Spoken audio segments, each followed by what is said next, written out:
The Wither Bandit, made by Evan Bonzel and his friends. We start with 3 friends enjoying video games on a late Friday night. Tyler, Derek, and Ryan were just talking, trying to win this game, when Tyler all of a sudden hears a weird noise late at night. His doorbell. He then decides he has to go down and check the door just to make sure it's no one hurt or anything. So he goes down for a few minutes. His mic is completely silent. He comes back and he's fine. They decided after this that they were going to go to bed and meet up in the morning by the bookstore outside of Tyler's house. In the morning, Ryan wakes up to go see his friends. As on the way there, he hears a bunch of people in the city mumbling that his friend is missing. So he starts to get worried. So when he meets up with his friend Derek, he says, "Hey, did you hear?" He's like, hey, did you hear? People are saying our friend Tyler's missing. He's like, wait, what? Yeah, we should go ask the bookstore and a few places he might have been. Okay, so they go ask the bookkeep. Hey, bookkeep, have you seen our friend at all? You know, he's usually wearing a yellow shirt, a yellow hat with like a white mask. He's like, no, sorry, I didn't see anything, but I will keep my eye out. Okay, thanks, said Derek and Ryan. As they leave, they decide to go check the sandwich shop that's just down the street.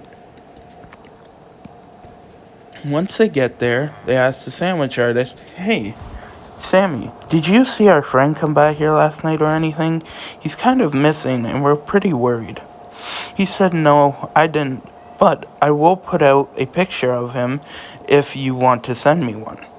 And they said, "Okay, yeah, sure, we just gotta make the posters in case he's missing."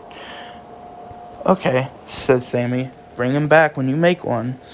"Okay," said the friends.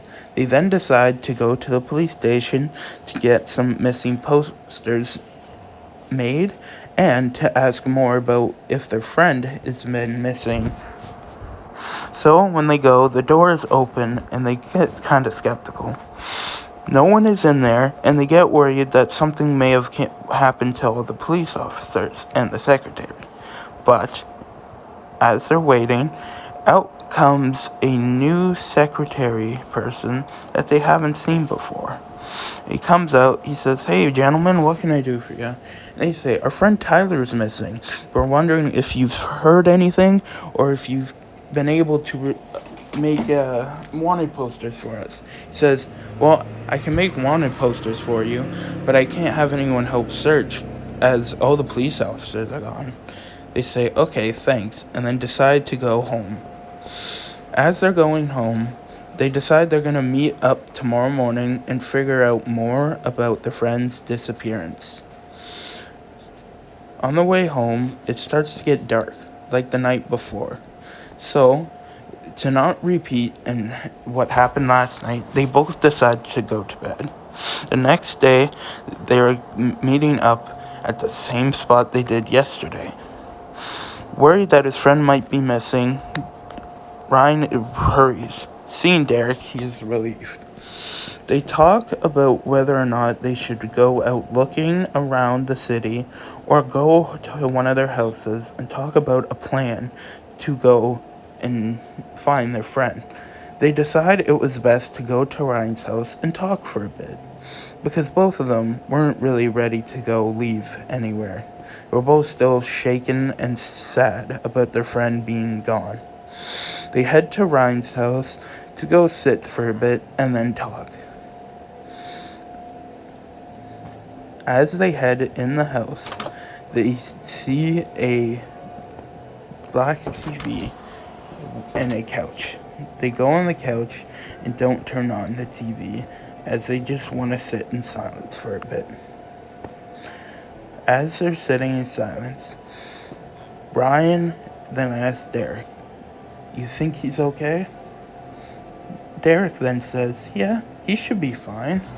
I mean, nothing really ever bad happened to him before. But Ryan is very skeptical. They hear a small crashing sound coming from Ryan's basement. At first, they don't go down to check because they barely heard it. They continue talking about whether or not they should go out or stay in and devise a plan to either catch the bad guy that kidnapped his friend or find his friend somewhere. They then hear a louder crashing sound downstairs. They both say, "What was that?" and decide to go downstairs to check. And that's when they find a secret hatch door with a button. They both decide to go back upstairs and talk.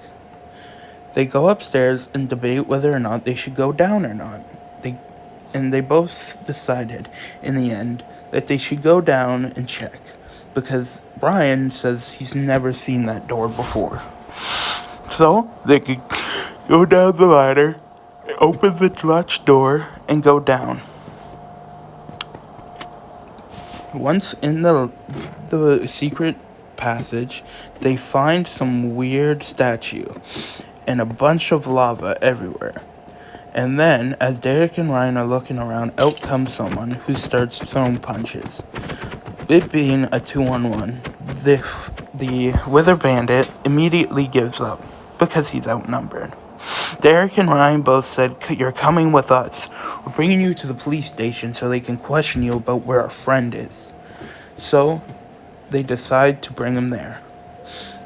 And they really are hoping that this guy that is in Ryan's house is really the guy that took Tyler. So, as he's waiting to bring him to the police station, he tells Derek to go behind the Wither Bandit and make sure he doesn't do anything funny. So, they decide now that they're going to head to the police station. They're walking to the police station, and people are murmuring around them. "Hey, who is that? I wonder if that's the guy that made that kid disappear." Then, at the police station, they wait for the secretary to come out, worried again that he might not be here. Once we're there, we say, "Hello, anyone there?" Now comes the secretary. They say, "We found some random guy in my house, who made a little lair." It's like, "Oh, okay. Let me take him in for questioning, and I'll get back to you later." But as he's being taken away, the Wither Bandit says something quite weird. He says, "Go to the place where your dreams are made from." And after he says that, Derek and Ryan look at each other. They're like, what could he possibly be saying? Then they decide to go check the camping ground. At first, Derek and Ryan both think they know where it is. Ryan is off looking for it, while Derek is off looking for it too. Unfortunately, Ryan is getting lost and is worried he won't be able to find his way back. So he is frantically running around the forest, hopefully either finding the city or his friend. As he's running around, he's noticing a lot of wildlife, like wild pigs, a dog, and some nice trees. As he's running around, he finds the town again. So he decides to head back and see if his friend can find him, and then he can show him where he went. So he decides to go near a house that they used to be friends with. As he's running, he's scared, hoping that his friend isn't gone and missing too. Goes back to the police station to check if he's waiting there, and he's not. So he decides to go to the sandwich shop outside and see if he's there. He's not. Ryan's starting to get worried, and as he's running around, he's hoping Derek would come back. As he's running around, he's like, where is Derek? He's screaming, Derek, where are you? And there he is, right in front of him. Derek says, you went the wrong way, Ryan. Ryan says, yeah, I know. I thought I was going the right way, but I guess you were right. So, they decide to go to the camp spot, this time Ryan following Derek. As they're heading there, they see a hole in the ground and a sign on the tree. They go to the sign, and it says, got ya. So they're like, got ya? Out comes the police secretary, who reveals himself to be actually not the secretary, but their missing friend, Tyler. When they realize it's Tyler, it was happily ever after. The end.